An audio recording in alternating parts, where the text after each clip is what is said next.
Hallelujah. Good morning. ಬೆಳಗಾಯ್ತು ಪ್ರಿಯರೇ. ಯೇಸುವಿನ ನಾಮದಲ್ಲಿ ನಿಮ್ಮೆಲ್ಲರಿಗೂ ಅಭಿನಂದನೆಗಳನ್ನು ತಿಳಿಯಪಡಿಸುತ್ತಾ ಆತನ ನಾಮದಲ್ಲಿ ಗುಡ್ ಮಾರ್ನಿಂಗ್, ಶುಭೋದಯ, ಎದ್ದೇಳಿರಿ ಎಂದು ಪ್ರೀತಿಯಿಂದ ಎಬ್ಬಿಸುತ್ತಾ ಇರುವಾಗ ಅದೇನು ಬ್ರದರ್, ನಾವು ಯಾವಾಗೋ ಎದ್ದಿದ್ದೇವೆ ಅನ್ನುತ್ತೀರೋ? ಹಾಲೆಲೂಯಾ, ದೇವರಿಗೆ ಸ್ತೋತ್ರ. ಉದಯ ಕಾಲದಲ್ಲಿಯೇ ನೀವು ಬೇಗ ಎದ್ದೇಳ್ತಾ ಇರುವುದಾದರೆ ನೀವು ಎಷ್ಟೋ ಆಧ್ಯಾತ್ಮಿಕವಾಗಿ ಮುಂದೆ ಸಾಗ್ತಿದ್ದೀರಿ ಎಂದರ್ಥ, ಹಾಗೂ ಆಸಕ್ತಿ ಉಳ್ಳವರಾಗಿದ್ದೀರಿ ಎಂಬುದಾಗಿ ಅರ್ಥ. ಆ ವಿಷಯಕ್ಕಾಗಿ ಅಷ್ಟೇ ಅಲ್ಲ ಬ್ರದರ್, ಉದ್ಯೋಗಕ್ಕೆ ಹೋಗಬೇಕು, ಮಕ್ಕಳಿಗೆ ಸ್ಕೂಲ್ಗೆ ಕಳಿಸಬೇಕು ಎಂದು ಹೇಳ್ತಿರೋ? ನಿಜವೇ. ಲೋಕದಲ್ಲಿ ನಮಗೆ ಕೆಲಸಗಳಿರ್ತವೆ. ಫ್ಲೈಟ್ ಹಿಡಿಯಬೇಕಾದ್ರೆ, ಟ್ರೈನ್ ಹತ್ತಬೇಕಾದ್ರೆ ಬೆಳಗ್ಗೆಯೇ ಎದ್ದು ಹೋಗ್ತೇವೆ, ಸಾಧ್ಯವಾದರೆ ರಾತ್ರಿ ನಿದ್ದೆ ಮಾಡೋದನ್ನು ಬಿಡ್ತೇವೆ.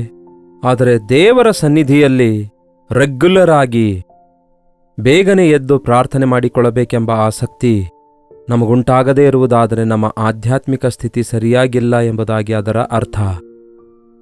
ಜಾನ್ ವೆಸ್ಲಿ ಎಂಬ ಭಕ್ತನು ಬೆಳಗ್ಗೆ 4 ಗಂಟೆಗೆಲ್ಲ ಎದ್ದೇಳ್ತಾ ಇದ್ರಂತೆ.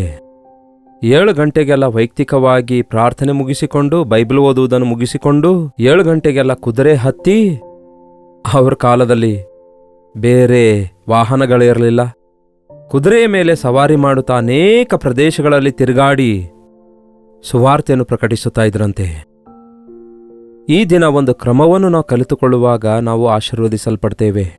ಆ ಕ್ರಮ ನೀವು ಅಳವಡಿಸಿಕೊಳ್ಳಬೇಕೆನ್ನುವುದಕ್ಕಾಗಿ ಈಗ 7 ಗಂಟೆಗೆಲ್ಲ ಸ್ವಲ್ಪ ತಡ ಮಾಡಿ, it's not too early, not too late.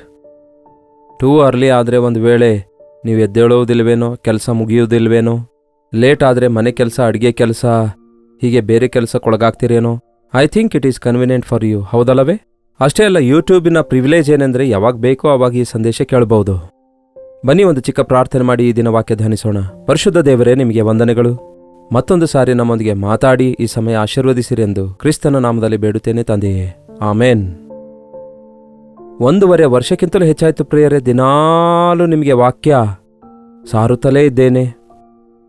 1.5 years.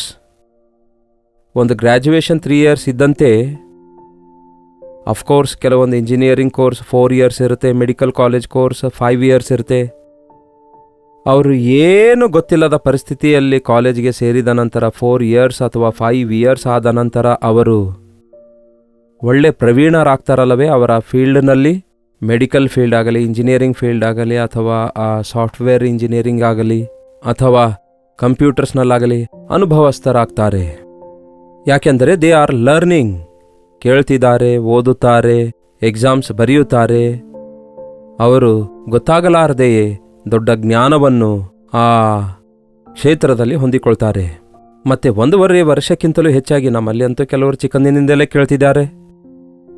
1.5 ವರ್ಷ ಅಷ್ಟೇ ಅಲ್ಲ, ಎಷ್ಟೋ ವರ್ಷಗಳಿಂದ ವಾಕ್ಯ ಧ್ಯಾನಿಸುತ್ತಲೇ ಇರುವವರಿದ್ದಾರೆ. ಹಾಗಾದರೆ ದೇವರ ವಾಕ್ಯ ಕೇಳ್ತಿರುವಾಗ, ಓದುತ್ತಿರುವಾಗ, ಧ್ಯಾನಿಸುತ್ತಿರುವಾಗ, ಇಷ್ಟೊಂದು ವರ್ಷಗಳಿಂದ ದೇವರನ್ನು ಹಿಂಬಾಲಿಸುತ್ತಿರುವಾಗ ಯಾವ ಬದಲಾವಣೆ ಉಂಟಾಗಿದೆ ನಮ್ಮೊಳಗೆ? ನಮಗೆ ಎಷ್ಟೋ ಆಶೀರ್ವಾದ ಉಂಟಾಗಿವೆ. ದಿವ್ಯ ದಾನಗಳನ್ನು ದೇವರು ಅನುಗ್ರಹಿಸಿ ಆಶೀರ್ವದಿಸಿದ್ದಾರೆ, ಅದು ಕೊಟ್ಟಿದ್ದಾರೆ, ಇದು ಕೊಟ್ಟಿದ್ದಾರೆ ಎಂದು ಹೇಳ್ತಾರೆ, ಅದು ಒಳ್ಳೆಯದೇ. ಆದರೆ ನಿಮ್ಮ ಒಳಗಡೆ, ನಿಮ್ಮ ಜೀವಿತದಲ್ಲಿ, ನಿಮ್ಮ ಮಾತಿನಲ್ಲಿ, ನಿಮ್ಮ ಪ್ರವರ್ತನೆಯಲ್ಲಿ, ನಿಮ್ಮ ಹೃದಯದಲ್ಲಿ ಮಾರ್ಪಡುವಿಕೆ ಬಂದಿದೆಯಾ? ಏನಾದರೂ ಮಾರ್ಪಡುವಿಕೆ ಉಂಟಾಗಿದೆಯಾ? ಅದೇ ಹಳೆ ಸ್ವಭಾವ, ಅದೇ ಹಳೆ ಜೀವಿತವುಳ್ಳವರಾಗಿ ಅಂತರಂಗದಲ್ಲಿರೋದಾದರೆ ನಿಮ್ಮ ಭಕ್ತಿ ನಿಜವಾದದ್ದಲ್ಲ ಎಂದರ್ಥ. ನೀವು ನಿಜವಾಗಲೂ ಉಪದೇಶಗಳನ್ನು, ವಾಕ್ಯಗಳನ್ನು ಕೇಳಿಲ್ಲ ಎಂದರ್ಥ. ಕಥೆಯಾಗಿಯೇ ಕೇಳ್ತಾ ಇದ್ದೀರಿ, ಸಂಘಟನೆಯಾಗಿಯೇ ಕೇಳ್ತಾ ಇದ್ದೀರಿ, ನಿಮಗಿಷ್ಟವಾದ ಪಾಯಿಂಟೇ ಕೇಳ್ತಾ ಇದ್ದೀರಿ. ಆದರೆ ವಾಕ್ಯವು ನಿಮ್ಮೊಳಗೆ ಕ್ರಿಯೆ ಮಾಡುವ ಹಾಗೆ ನೀವು ಅಂಗೀಕರಿಸುತ್ತಾ ಇಲ್ಲ. ವಾಕ್ಯವು ಒಂದು ಸಾರವಾಗಿದೆ, ಯಾವುದೇ ಪಾಸ್ಟರ್ ಹೇಳಲಿ. ನಿಜವಾದ ಸಂದೇಶದಲ್ಲಿನ ಸಾರಾಂಶ 3 ಪದಗಳಲ್ಲಿ ತಿಳಿಸಿದ್ದಾನೆ ಪರಿಶುದ್ಧನಾದ ಪೌಲನು. ನೋಡೋಣ ಬನ್ನಿ ಒಂದು ಸಾರಿ ತಿಮೋತಿಗೆ ಬರೆದ 1ನೇ ಪತ್ರಿಕೆ 1ನೇ ಅಧ್ಯಾಯ 5ನೇ ವಚನ. ಉಪದೇಶದ ಸಾರಾಂಶವೇನೆಂದರೆ, ಪ್ರಸಂಗಗಳ ಸಾರಾಂಶವೇನೆಂದರೆ, ಅನುದಿನ ಧ್ಯಾನದ ಸಾರಾಂಶವೇನೆಂದರೆ, ಭಾನುವಾರ ಕೇಳುವ ಸಂದೇಶಗಳ ಸಾರಾಂಶವೇನೆಂದರೆ, ಉಜ್ಜೀವನ ಕೂಟಗಳಲ್ಲಿ ಕೇಳುವ ಸಂದೇಶಗಳ ಸಾರಾಂಶವೇನೆಂದರೆ, ಯಾವುದೇ ಪಾಸ್ಟರ್ ಅವರು ಯಾವುದೇ ಭಾಷೆಯಲ್ಲಿ ಪ್ರಸಂಗಿಸಿದರೂ ಆ ಪ್ರಸಂಗದ ಸಾರಾಂಶವೇನೆಂದರೆ ಪವಿತ್ರ ಹೃದಯದಿಂದಲೂ ಒಳ್ಳೆ ಮನಸಾಕ್ಷಿಯಿಂದಲೂ ನಿಷ್ಕಪಟವಾದ ನಂಬಿಕೆಯಿಂದ ಉಂಟಾಗುವಂತಹ ಪ್ರೀತಿಯೇ ಆಗಿದೆ.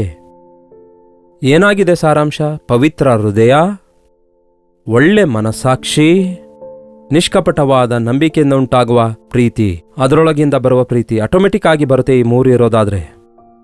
ದೇವರ ವಾಕ್ಯ ಕೇಳ್ತಿರುವಾಗ ನಾವು ಏನೋ ಸ್ವಲ್ಪ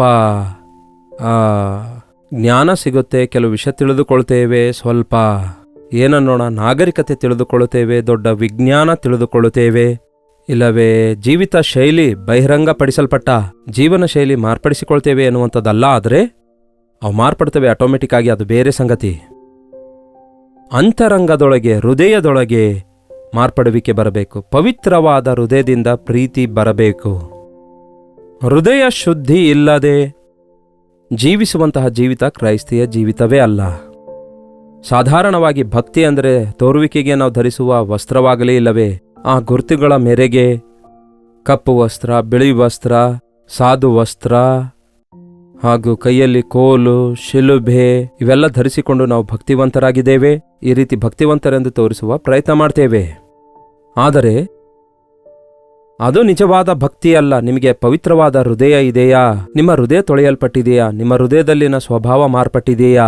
ನಿಮ್ಮ ಹೃದಯ ಏನನ್ನು ಉತ್ಪತ್ತಿ ಮಾಡ್ತಿದೆ?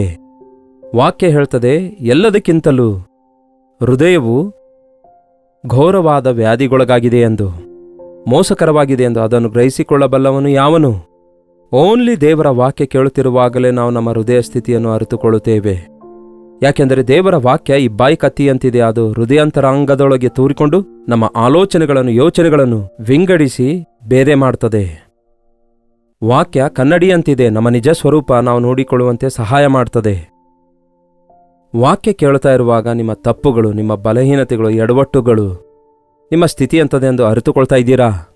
ನಿಮ್ಮ ಹೃದಯ ಪವಿತ್ರವಾಗಿದೆಯಾ? ದೇವರ ಮುಂದೆ ಯಥಾರ್ಥವಾಗಿದೆಯಾ ಎಂಬುದನ್ನು ನಾವು ಗ್ರಹಿಸಿಕೊಳ್ಳಬೇಕು. ಹಾಗಾದರೆ ಇಷ್ಟು ದಿನಗಳಿಂದ ವಾಕ್ಯ ಕೇಳುತ್ತಾ ಇರುವಾಗ ಪವಿತ್ರ ಹೃದಯ ನೀವು ಹೊಂದಿಕೊಂಡಿದ್ದೀರಾ? ಪವಿತ್ರ ಹೃದಯ ಅನ್ನುವಾಗ ಯಾವುದೋ ಕೋಪವಾಗಲಿ, ದ್ವೇಷವಾಗಲಿ, ಅಸೂಯೆ, ಕಕ್ಷಾ, ಮೋಸ, ಅನ್ಯಾಯ, ಅಹಂಕಾರ, ಶಾರೀರಿಕ ಕಾರ್ಯಗಳಿಗೆ, ಶಾರೀರಿಕ ಮನಸ್ಸಿಗೆ, ಶಾರೀರಿಕ ಇಚ್ಛೆಗೆ ಅವಕಾಶವಿಲ್ಲದಂತಹ ಹೃದಯ. ಹೃದಯವನ್ನು ಭದ್ರವಾಗಿ ಕಾಪಾಡಿಕೊಳ್ಬೇಕು ನಾವು ರಕ್ಷಿಸಲ್ಪಟ್ಟ ನಂತರ. ಎಲ್ಲದಕ್ಕಿಂತಲೂ ಮುಖ್ಯವಾಗಿ ನಿಮ್ಮ ಹೃದಯವನ್ನು ಭದ್ರವಾಗಿ ಕಾಪಾಡಿಕೊಳ್ಬೇಕು. ಯಾಕೆಂದರೆ ಜೀವಧಾರೆಗಳು ನಿಮ್ಮ ಹೃದಯದೊಳಗಿಂದ ಉಕ್ಕಿ ಹರಿತವೆಂದು ವಾಕ್ಯ ಹೇಳ್ತದೆ. ನಿಮ್ಮ ಹೃದಯ ಪವಿತ್ರವಾಗಿ ಕಾಪಾಡಿಕೊಳ್ಳುವುದಾದರೆ ಪವಿತ್ರವಾದ ವಿಷಯಗಳೇ ಹೊರಗೆ ಬರ್ತವೆ. ಹೌದಲ್ಲವೇ? ಒಳ್ಳೆ ಮರ ಒಳ್ಳೆ ಫಲಗಳನ್ನೇ ಕೊಡ್ತದೆ, ಕೆಟ್ಟ ಮರ ಕೆಟ್ಟ ಫಲಗಳನ್ನೇ ಕೊಡ್ತದೆ. ನಿಮ್ಮ ಹೃದಯ ಶುದ್ಧವಾಗಿರುವುದಾದರೆ ನಿಮ್ಮ ಹೃದಯದೊಳಗಿಂದ ಬರುವ ಕಾರ್ಯಗಳೆಲ್ಲ ಶುದ್ಧವಾಗಿಯೇ ಇರ್ತವೆ. ನಿಮ್ಮ ಹೃದಯ ಕೆಟ್ಟ ಹೋಗಿರುವುದಾದರೆ ಅದರೊಳಗಿಂದ ಕೆಟ್ಟ ಕಾರ್ಯಗಳೇ ಬರುತ್ತವೆ. ಯೇಸು ಕ್ರಿಸ್ತನು ಅದಕ್ಕೆ ನಿಮ್ಮ ಹೃದಯ ನನಗೆ ಕೊಡಿರಿ ಎಂದು ಕೇಳ್ತಾರೆ. ಇಷ್ಟು ದಿನಮಾನಗಳಿಂದ ದೇವರ ವಾಕ್ಯವನ್ನು ಕೇಳುತ್ತಿರುವ ನೀವು ಕಾಣಿಕೆ ಕೊಡುವಂಥದ್ದು, ವಾಕ್ಯ ಕೇಳುತ್ತಿರುವಂಥದ್ದು, ಆಚಾರ ಪಾಲಿಸುವಂಥದ್ದು, ಸಭೆಗೆ ಹೋಗುವಂಥದ್ದು, ಇದೆಲ್ಲ ಪಕ್ಕಕ್ಕಿಟ್ಟುಬಿಡಿ. ನಿಮ್ಮ ಹೃದಯ ಯೇಸುವಿಗೆ ಅರ್ಪಿಸಿಕೊಟ್ಟಿದ್ದೀರಾ? ಇಲ್ಲದೇ ಇರುವುದಾದರೆ ನಮ್ಮ ಭಕ್ತಿ ಸರಿಯಾದದಲ್ಲ ಎಂದರ್ಥ. ಎಷ್ಟೇ ಜನ ಬೋಧಿಸಿದರೂ ಸಹ ಕ್ರೈಸ್ತಿಯ ಬೋಧನೆಯಲ್ಲಿರುವ ಸಾರಾಂಶ ಪವಿತ್ರವಾದ ಹೃದಯವಾಗಿದೆ. ಹಾಗೆ ಶುದ್ಧ ಹೃದಯವನ್ನು ನಾವು ಹೊಂದಿಕೊಂಡಾಗ ಹೃದಯದ ಶುದ್ಧಿತನವನ್ನು ಪ್ರೀತಿಸುವವನಿಗೆ ರಾಜಾದಿ ರಾಜನಾಗಿರುವ ಕರ್ತನಾದ ಯೇಸು ಪ್ರೀತಿಸುತ್ತಾರೆಂದು ವಾಕ್ಯ ಹೇಳ್ತದೆ. ಎರಡನೇದು, ಒಳ್ಳೆ ಮನಸಾಕ್ಷಿ. ಮನಸಾಕ್ಷಿ ಇದೆಯಾ ಎಂದು ಕೇಳ್ತೇವೆ ಕೋಪ ಬಂದಾಗ. ಮನಸ್ಸಾಕ್ಷಿ ಅಂದರೆ ನಮಗೆ ಮನಸ್ಸು ಕೊಡುವ ಸಾಕ್ಷಿ. ನಮ್ಮ ಅಂತರಂಗದಲ್ಲಿ ಮನಸಾಕ್ಷಿ ಶರೀರದಲ್ಲಿ ಎಲ್ಲಿದೆ ಎಂದು ಹೇಳಲಿಕ್ಕಾಗಲ್ಲ. ಆದರೆ ನಮ್ಮ ಮನಸಾಕ್ಷಿ ಮಾತ್ರ ಕೆಲಸ ಮಾಡ್ತಾ ಇರುತ್ತೆ. ನಾವು ತಪ್ಪು ಮಾಡುವಾಗೆಲ್ಲ ಈ ಮನಸಾಕ್ಷಿ ಗದರಿಸುತ್ತೆ. ನಾವು ತಪ್ಪು ಮಾಡ್ತಿದ್ದೇವೆ ಎಂದು ಒಪ್ಪಿಸುತ್ತಾ ಇರುತ್ತೆ. ಇದೆಯಾ ಪ್ರಿಯರೇ ಆ ಗ್ರಹಿಕೆ ನಿಮಗೆ? ಮುಖ್ಯವಾಗಿ ದೇವರ ವಾಕ್ಯ ಕೇಳ್ತಿರುವಾಗ ನಮ್ಮ ಮನಸಾಕ್ಷಿ ಎಚ್ಚರಗೊಳ್ತದೆ, ಉಜ್ಜೀವಗೊಳ್ತದೆ. ಬಹಳಷ್ಟು ಜನರ ಮನಸಾಕ್ಷಿ ಈ ದಿನ ನಿದ್ದೆ ಮಾಡ್ತಾ ಇದೆ. ಈ ಮತ್ತು ಪದಾರ್ಥ ತೆಗೆದುಕೊಳ್ಳುವಂಥವರ ಮನಸಾಕ್ಷಿಯನ್ನು ಕೆಲಸವೇ ಮಾಡಲ್ಲ. ಇನ್ನು ಬಹಳಷ್ಟು ಜನ ಪಾಪವನ್ನು, ಕೆಟ್ಟತನವನ್ನು ಅಭ್ಯಾಸವಾಗಿ ಮಾಡುವವರು ತಮ್ಮ ಮನಸಾಕ್ಷಿಯನ್ನು ಸಾಯಿಸಿಕೊಳ್ತಾರೆ. ಅದು ಸೈಲೆಂಟ್ ಆಗಿಬಿಡುತ್ತೆ. ಸತ್ತೋದಂತಹ ಮನಸಾಕ್ಷಿ ಹೊಂದಿದವರು ಅನೇಕರು ಇದ್ದಾರೆ. ಇನ್ನು ಅವರಿಗೆ ಮನಸಾಕ್ಷಿ ಕೆಲಸವೇ ಮಾಡಲ್ಲ. ಮನಸ್ಸಿಗೆ ಬಂದಂತೆ ಕೆಲಸ ಮಾಡ್ತಾರೆ. ಯಾವ ತಪ್ಪು ಮಾಡಿದ್ರೂ ಅವರಿಗೆ ತಪ್ಪು ಕಾಣಿಸೋದೇ ಇಲ್ಲ. ಅಂತಹ ಪರಿಸ್ಥಿತಿಯಲ್ಲಿ ವಾಕ್ಯ ನಮ್ಮನ್ನು ಬೆಳಗಿಸುತ್ತದೆ. ಮನುಷ್ಯನ ಆತ್ಮವು ಯೆಹೋವನ ದೀಪ. ಭಕ್ತಿಹೀನರ ದೀಪ ಗಾಢಾಂಧಕಾರದಲ್ಲಿ ಆರಿ ಹೋಗುವುದು. ಬೆಳಕಿರುವಾಗಲೇ ನಾವು ಯಾವುದು ಏನೆಂದು ತಿಳಿದುಕೊಳ್ಳಬಲ್ಲೆವು. ಕತ್ತಲೆಯಲ್ಲಿ ಎಲ್ಲವೂ ಒಂದೇ ರೀತಿಯಾಗಿ ಕಾಣಿಸುತ್ತೆ. ಹಾವು, ಹಗ್ಗ ಒಂದೇ ರೀತಿ ಕಾಣಿಸುತ್ತವೆ. ಆದರೆ ದೇವರು ನಮ್ಮನ್ನು ವಾಕ್ಯದಿಂದ ಬೆಳಗಿಸುವಾಗ ನಾವೆಲ್ಲಿದ್ದೇವೆಂದು, ಏನ್ ಮಾಡ್ತಿದ್ದೇವೆಂದು, ಯಾವುದು ನಿಜ ಯಾವುದು ನಿಜ ಅಲ್ಲ ಎಂದು ತಿಳ್ಕೊಳ್ತೇವೆ. ಮನಸಾಕ್ಷಿ ಚುರುಕಾಗಿ ಕೆಲಸ ಮಾಡ್ತದೆ. ವಾಕ್ಯ ಕೇಳ್ತಾ ಇರುವಾಗ ನೀವು ಮನಸ್ಸಿನೊಳಗೆ ಅಲಗುನಟ್ಟಂತಾಗುವಂತೆ ನೊಂದುಕೊಳ್ತಿದ್ದೀರಾ? ಯೇಸು ಸ್ವಾಮಿ ಒಮ್ಮೆ ಒಂದು ಮಾತು ಹೇಳ್ತಾರೆ, ನಿಮ್ಮಲ್ಲಿ ಪಾಪವಿಲ್ಲದವನು ಮೊದಲು ಆಕೆಯ ಮೇಲೆ ಕಲ್ಲೆಸೆಯಲಿ ಎಂದು ಆ ಪಾಪಾತ್ಮಳ ವಿಷಯದಲ್ಲಿ ಹೇಳಿದಾಗ ಅವರೆಲ್ಲರೂ ದೊಡ್ಡವರು ಮೊದಲುಗೊಂಡು ಚಿಕ್ಕವರ ತನಕ ಹೃದಯದಲ್ಲಿ ನೊಂದುಕೊಂಡು ಅವರ ಮನಸಾಕ್ಷಿ ಒಪ್ಪಿಸಿತು. ಹೌದು, ನಾನು ಪಾಪಿಯಲ್ಲವೇ, ನಾನು ತಪ್ಪು ಮಾಡಿದವನಲ್ಲವೇ ಅಂದುಕೊಳ್ತಾರೆ. ಈ ದಿನ ಎಲ್ಲರೂ ಪಾಪಿಯೇ, ಆದರೆ ಎಲ್ಲರೂ ಒಳ್ಳೆಯವರು ಅಂದುಕೊಳ್ತಾರೆ. ನಾನು ಸ್ವಲ್ಪ ಮಾತ್ರ ಒಳ್ಳೆಯವನು, ಕೆಲವರು ದೊಡ್ಡ ಪಾಪಿ ಸಣ್ಣ ಪಾಪಿ ಅನ್ನುತ್ತಾರಲ್ಲವೇ? ಅದು ಸರಿಯಾದದಲ್ಲ. ಪಾಪಿ ಪಾಪಿಯೇ. ನಿಮ್ಮ ಮನಸಾಕ್ಷಿ ಸರಿಯಾಗಿರುವಾಗ ನೀವು ಮಾತಾಡುವ ಸಣ್ಣ ಮಾತು ಕೂಡ, ಒಂದು ಸುಳ್ಳು ಕೂಡ ನಿಮಗೆ ಮನಸಾಕ್ಷಿ ಚುಚ್ಚುತ್ತೆ, ನಿಮ್ಮ ಮನಸ್ಸು ನೋಯಿಸುತ್ತೆ. ಒಳ್ಳೆ ಮನಸಾಕ್ಷಿ ಹೊಂದಿಕೊಳ್ಬೇಕು. ಪೇತ್ರನು ಉಪದೇಶಿಸಿದಾಗ ಜನರು ಮನಸ್ಸಿನೊಳಗೆ ಅಲ್ಗನಟ್ಟಂತಾಗಿ ಒಪ್ಪಿಕೊಳ್ಳುತ್ತಾರೆ. ಒಪ್ಪಿಕೊಂಡವರಾಗಿ ನಾವು ರಕ್ಷಣೆ ಹೊಂದಬೇಕಾದರೆ ಏನು ಮಾಡಬೇಕೆಂದು ಕೇಳ್ತಾರೆ. ವಾಕ್ಯ ಕೇಳಿದ ನಂತರ ದೇವರೇ ನಾನು ಸರಿಯಾಗಿಲ್ಲ ಎಂದು ಪ್ರಾರ್ಥನೆ ಮಾಡ್ತಾ ಇದ್ದೀರಾ? ಮನಸಾಕ್ಷಿ ನಿಮ್ಮನ್ನು ಒಪ್ಪಿಕೊಳ್ಳುವಂತೆ ಮಾಡ್ತಿದೆಯಾ? ಮಾಡಿದ್ದು ತಪ್ಪು ಎಂಬುದಾಗಿ ಗ್ರಹಿಸಿಕೊಳ್ತಾ ಇದ್ದೀರಾ? ನಿಮ್ಮ ತಪ್ಪು ಏನೆಂದು ಅರಿತುಕೊಳ್ತಾ ಇದ್ದೀರಾ? ನಿಮ್ಮ ಹೃದಯ ಸ್ಥಿತಿ ನೀವು ಅರಿತುಕೊಳ್ತಾ ಇದ್ದೀರಾ? ನಿಮ್ಮ ಮನಸಾಕ್ಷಿಯ ಗದರಿಸುವಿಕೆಗೆ ಒಳಗಾಗ್ತಾ ಇದ್ದೀರಾ? ಅದೇ ಪ್ರಿಯರೇ ಆಧ್ಯಾತ್ಮಿಕ ಜೀವಿತ ಅಂದ್ರೆ. ವಾಕ್ಯ ಕೇಳ್ತಾ ಇರುವಾಗ ಆಯಾ ದಿನಕ್ಕೆ ತಕ್ಕಂತೆ ನಮ್ಮ ಮನಸಾಕ್ಷಿ ನಮ್ಮನ್ನು ಒಪ್ಪಿಸುತ್ತಿರುವಾಗ ಅದನ್ನು ಒಪ್ಪಿಕೊಂಡ್ರೆ ಯೇಸುವಿನ ರಕ್ತದಲ್ಲಿ ಶುದ್ಧೀಕರಿಸಲ್ಪಡ್ತೇವೆ, ಶುದ್ಧ ಮನಸಾಕ್ಷಿಯನ್ನು ಕಾಪಾಡಿಕೊಳ್ತೇವೆ. ಈಗ ನಿಷ್ಕಪಟವಾದ ನಂಬಿಕೆ ಏನೋ ಲಾಭಕ್ಕಾಗಿ ಯೇಸುವನ್ನು ನಂಬುವಂಥದ್ದಲ್ಲ ಪ್ರಿಯರೇ. ನಿಷ್ಕಪಟವಾಗಿ ಯೇಸುವಿನಲ್ಲಿ ನಂಬಿಕೆ ಇಡುವಂಥದ್ದು. ಯೇಸು ಮಾಡೇ ಮಾಡ್ತಾರೆ. ಷರತ್ತುಗಳಿಲ್ಲದಂತಹ ಫೇತ್. ದೇವರಿದು ಮಾಡಿದ್ರೆ ನಾನು ಇದು ಮಾಡ್ತೇನೆ, ಮಾಡ್ತಾನೋ ಇಲ್ಲೋ ನೋಡ್ತೇನೆ ಎನ್ನುವ ರೀತಿಯಲ್ಲಿ ಸವಾಲು ಹಾಕ್ತಾರಲ್ಲವೇ, ಅದು ಅಗತ್ಯವಿಲ್ಲ. ನನ್ನ ಯೇಸು ನನಗೆ ಮೇಲೇ ಹೊರತು ಕೇಡು ಮಾಡಲ್ಲ ಎಂಬ ನಂಬಿಕೆ ಇರಬೇಕು. ಕೇಳುವುದರಿಂದ ನಂಬಿಕೆ ಉಂಟಾಗ್ತದೆ. ವಾಕ್ಯ ಕೇಳ್ತಿರುವಾಗಲೇ ಇಂತಹ ಮಾರ್ಪಡುವಿಕೆ ನಿಮ್ಮಲ್ಲಿ ಉಂಟಾಗಬೇಕು. ಪವಿತ್ರ ಹೃದಯ ಉಂಟಾಗಬೇಕು, ಒಳ್ಳೆ ಮನಸಾಕ್ಷಿ ಉಂಟಾಗಬೇಕು, ನಂಬಿಕೆಯಲ್ಲಿ ನೀವು ಅಭಿವೃದ್ಧಿ ಹೊಂದಬೇಕು. ಯಾವಾಗ ನಾವು ಹೃದಯ ಶುದ್ಧಿಯನ್ನು ಹೊಂದಿಕೊಂಡು ಒಳ್ಳೆ ಮನಸಾಕ್ಷಿಯನ್ನು ಕಾಪಾಡಿಕೊಳ್ತೇವೋ, ದೇವರಲ್ಲಿ ನಿಷ್ಕಪಟವಾದ ನಂಬಿಕೆಯಲ್ಲಿ ಮುಂದುವರಿಯುತ್ತೇವೋ, ಆಗ ಅದರೊಳಗಡೆಯಿಂದ ನಮಗೆ ಪ್ರೀತಿ ಉಂಟಾಗ್ತದೆ. ಒಂದೇ ಪದದಲ್ಲಿ ಹೇಳಬೇಕಾದರೆ ಕ್ರೈಸ್ತಿಯ ಜೀವಿತದ ಸಾರಾಂಶವೇ ಪ್ರೀತಿಯಾಗಿದೆ. ನಿಮ್ಮ ನೆರೆಯವರನ್ನು ಪ್ರೀತಿಸುವವರಾಗಿರ್ತೀರಿ, ನಿಮ್ಮ ಶತ್ರುಗಳನ್ನು ಪ್ರೀತಿಸುವವರಾಗಿರ್ತೀರಿ, ನೀವು ಕರ್ತನನ್ನು ಪೂರ್ಣ ಹೃದಯದಿಂದ ಪ್ರೀತಿಸುವವರಾಗಿರ್ತೀರಿ. ಪ್ರೀತಿ ಸಹಿಸಿಕೊಳ್ತದೆ, ಕ್ಷಮಿಸುತ್ತದೆ, ಭರಿಸುತ್ತದೆ, ತಾಳಿಕೊಳ್ತದೆ. 1 ಕೊರಿಂಥಿ 13ನೇ ಅಧ್ಯಾಯ ಓದು ನೋಡಿರಿ. ಪ್ರೀತಿ ಅಂದರೆ ಏನೆಂದು ನಿಮಗೆ ಗೊತ್ತಾಗ್ತದೆ.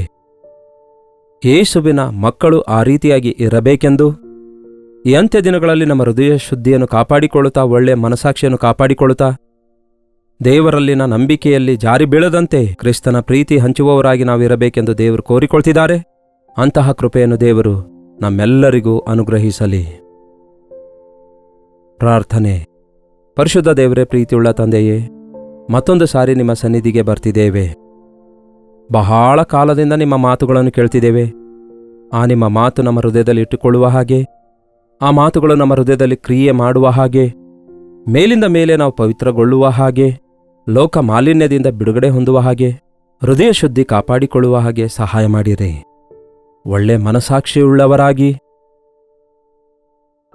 ಮನಸಾಕ್ಷಿಯ ಗದರಿಕೆಗೆ ಒಳಗಾಗುವವರಾಗಿ, ಶುದ್ಧ ಹೃದಯ ಒಳ್ಳೆ ಮನಸಾಕ್ಷಿಯುಳ್ಳವರಾಗಿ ನಿಮ್ಮನ್ನು ಆರಾಧಿಸುವವರಾಗಿರುವಂತೆ ಸಹಾಯ ಮಾಡಿರಿ. ನಂಬಿಕೆಯಿಲ್ಲದ ಈ ಸಂತತಿಯಲ್ಲಿ ನಂಬಿಕೆ ಉಳ್ಳವರಾಗಿ ನಾವು ಬದುಕುತ್ತಿರುವಾಗ ನನ್ನ ಯೇಸು ಜೀವಂತವಾಗಿದ್ದಾರೆ ಎಂಬ ನಂಬಿಕೆ, ನಮ್ಮ ಅಗತ್ಯ ಅರಿತುಕೊಂಡಿದ್ದಾರೆ ಎಂಬ ನಂಬಿಕೆ, ನನಗೋಸ್ಕರ ಪರಲೋಕ ಸಿದ್ಧ ಮಾಡಿಟ್ಟಿದ್ದಾರೆ ಎಂಬ ನಂಬಿಕೆ, ನಿಷ್ಕಪಟವಾದ ನಂಬಿಕೆಯುಳ್ಳವರಾಗಿ ಜೀವಿಸುವಂತೆ ಸಹಾಯ ಮಾಡಿರಿ. ಯೇಸುವೇ, ಪ್ರೀತಿ ಇಲ್ಲದವನಾಗಿದ್ದರೆ ನಾನು ವ್ಯರ್ಥನೆ ಎಂದು ಪೌಲನು ಹೇಳಿದ ಪ್ರಕಾರ ಎಷ್ಟೇ ಭಕ್ತಿ ಆಚಾರ ನಾವು ಅನುಸರಿಸಿದ್ರೂ ಕೂಡ ನಿಮ್ಮ ಪ್ರೀತಿಯನ್ನು ನಾವು ಹೊಂದಿಕೊಳ್ಳದೇ ಇದ್ದರೆ ನಾವು ವ್ಯರ್ಥರು ಎಂದು ಗ್ರಹಿಸಿ ನಮ್ಮ ಹೃದಯ ತುಂಬ ನಿಮ್ಮ ಕಲ್ವರಿ ಪ್ರೀತಿಯಿಂದ ತುಂಬಲ್ಪಡುವಂತೆ ಪ್ರೀತಿಯುಳ್ಳವರಾಗಿ ಬದುಕಿ ಪ್ರೀತಿಯನ್ನು ಹೊಂದಿಕೊಂಡವರಾಗಿರಲು ಪ್ರಯಾಸಪಟ್ಟು ಅದೇ ಕಲ್ವರಿ ಪ್ರೀತಿ ಲೋಕಕ್ಕೆ ಹಂಚಿಕೊಡುವಂತೆ ನಮ್ಮ ಪ್ರತಿಯೊಬ್ಬೊಬ್ಬರಿಗೂ ಸಹಾಯ ಮಾಡಿರಿ ಎಂದು ಕ್ರಿಸ್ತನ ನಾಮದಲ್ಲಿ ಬೇಡುತ್ತೇವೆ ತಂದೆಯೇ, ಆಮೇನ್. ತಂದೆಯಾದ ದೇವರ ಪ್ರೀತಿಯೂ ಮಗನಾಗಿರುವ ಕ್ರಿಸ್ತನ ಕೃಪೆಯೂ ಆದರಣೆಕರ್ತನಾದ ಪವಿತ್ರಾತ್ಮನ ಸಹವಾಸವು ಕೂಡಿ ಬಂದಿರುವ ನಮ್ಮೆಲ್ಲರ ಸಂಗಡ ಇಂದಿಗೂ ಸದಾಕಾಲಕ್ಕೂ ನೆಲೆಯಾಗಿರಲಿ. ಆಮೇನ್. ದೇವರಿಗೆ ಸ್ತೋತ್ರ. ನಿಮ್ಮ ಪ್ರಾರ್ಥನಾ ಮನವಿ 8939731313 ನಂಬರ್ಗೆ ಹಾಗೂ ಹೊರದೇಶದಿಂದಲೂ ಸಹ ವೀಕ್ಷಿಸುವುದಾದರೆ ಕೊಡಲ್ಪಟ್ಟ ಇದೇ ನಂಬರಿಗೆ ಒಂದು ಟೆಕ್ಸ್ಟ್ ಆಗಲಿ ವಾಯ್ಸ್ ಮೆಸೇಜ್ ಮುಖಾಂತರ ವಾಟ್ಸಪ್ ಕಳಿಸಿಕೊಡಿರಿ. ನಿಮ್ಮೆಲ್ಲರಿಗೋಸ್ಕರ ನಾವು ಪ್ರಾರ್ಥಿಸ್ತಿದ್ದೇವೆ. ನೀವು ಕೂಡ ಪ್ರಾರ್ಥಿಸಿರಿ. ದೇವರು ನಮ್ಮೆಲ್ಲರಿಗೆ ಅದ್ಭುತವಾದ ಉತ್ತರ ಕೊಡ್ತಾರೆ. ನಿಜವಾಗ್ಲೂ ಅನೇಕ ದಿನಮಾನಗಳಿಂದ ಈ ಸಂದೇಶಗಳನ್ನು ನೀವು ಕೇಳ್ತಾ ಇರುವುದಾದರೆ, ನಿಮ್ಮ ಜೀವಿತದಲ್ಲಿ ಬದುಕಿನಲ್ಲಿ ಮಾರ್ಪಡುವಿಕೆ ಉಂಟಾಗ್ತಿರುವುದಾದರೆ ಆ ವಿಷಯಗಳನ್ನು ಕೂಡ ನಮಗೆ ತಿಳಿಯಪಡಿಸಿರಿ. ಕರ್ತನನ್ನು ಸ್ತುತಿಸಲು ಎಷ್ಟೋ ಪ್ರೋತ್ಸಾಹವಾಗಿರುತ್ತೆ. ದೇವರ ವಾಕ್ಯ ಕ್ರಮ ತಪ್ಪದಂತೆ ಸಾರುವುದಕ್ಕೆ ನೀವು ಸಹಕರಿಸುವಂಥವರಾಗಿರ್ತೀರಿ. ನಿಮಗೋಸ್ಕರ ಪ್ರತಿದಿನ ಬೆಳಗ್ಗೆ 7 ಗಂಟೆಗೆ ಅನುದಿನದ ಧ್ಯಾನ, ಕರ್ತನ ಪ್ರತಿಧ್ವನಿಯಾಗಿ ಅರ್ಲಿ ಮಾರ್ನಿಂಗ್ 7 o'clock ನಿಮ್ಮೆಲ್ಲರಿಗೆ ಪ್ರಸಾರ ಮಾಡುತ್ತಾ ಇದ್ದೇವೆ. ಉದಯದಲ್ಲಿ 7 ಗಂಟೆಗೆಲ್ಲ ಅನುದಿನದ ಧ್ಯಾನ ಎಂಬ ಈ ಕಾರ್ಯಕ್ರಮದಲ್ಲಿ ಅದ್ಭುತವಾದ ಸಂದೇಶಗಳು ಕೊಡುತ್ತಿದ್ದೇವೆ. ಈ ಅನುದಿನದ ಧ್ಯಾನದಲ್ಲಿ ನೀವು ಕೇಳುವ ಈ ಸಂದೇಶಗಳೆಲ್ಲ ನಿಮ್ಮನ್ನು ಆಧ್ಯಾತ್ಮಿಕವಾಗಿ ಬಲಗೊಳಿಸುತ್ತಾ ಇವೆ ಎಂದು ನಾವು ನಂಬುತ್ತೇವೆ. ನೀವು ವೀಕ್ಷಿಸಿದ್ದಷ್ಟೇ ಅಲ್ಲದೆ ನಿಮ್ಮ ಪ್ರಿಯರಿಗೆಲ್ಲ ಇದರ ಕುರಿತು ಹಂಚಿಕೊಳ್ಳಿರಿ. ಅವರು ಕೂಡ ವೀಕ್ಷಿಸಿ ಆತ್ಮಿಕವಾಗಿ ಡಬಲ್ ಆಶೀರ್ವಾದ ಹೊಂದುವಂತೆ ಸಹಾಯ ಮಾಡಿರಿ. ಮತ್ತೊಮ್ಮೆ ಹೇಳ್ತೇನೆ, ನಿಮ್ಮ ಪ್ರಾರ್ಥನಾ ಮನವಿ 8939731313 ನಂಬರಿಗೆ ಕಳಿಸಿಕೊಡಿರಿ. ಮಾರ್ನಿಂಗ್ 10, ನೈಟ್ 10 ಒಳಗಾಗಿ ನಿಮ್ಮ ಮನವಿಗಳನ್ನು ಕಳಿಸಿಕೊಡಿರಿ. ಅವುಗಳನ್ನು ಪರಿಶೀಲಿಸಿ ಪ್ರಾರ್ಥಿಸ್ತೇವೆ. ನೀವು ನಿಮ್ಮ ಕಾಣಿಕೆ ಕಳಿಸಿ ಈ ಸೇವೆಯಲ್ಲಿ ಪಾಲುಗಾರರಾಗಲು ಇಚ್ಛಿಸುವುದಾದರೆ ಧಾರಾಳವಾಗಿ ಮುಂದೆ ಬನ್ನಿ ಎಂದು ಆಹ್ವಾನಿಸುತ್ತೇವೆ. ನಿಮ್ಮ ಕೈಲಾದ ಕಾಣಿಕೆ ಕಳಿಸಿ ದೇವರಿಂದ ಆಶೀರ್ವಾದ ಹೊಂದಿಕೊಳ್ಳಿರಿ. ದೇವರ ಚಿತ್ತವಿರುವುದಾದರೆ ಮತ್ತೆ ನಾಳೆ ಇದೇ ಅನುದಿನದ ಧ್ಯಾನ ಎಂಬ ಕಾರ್ಯಕ್ರಮದಲ್ಲಿ ಮತ್ತೆ ಭೇಟಿಯಾಗೋಣ. ಅಲ್ಲಿವರೆಗೂ ದೇವರ ಮಹಾಕೃಪೆ ನಿಮ್ಮೆಲ್ಲರೊಂದಿಗಿರಲಿ.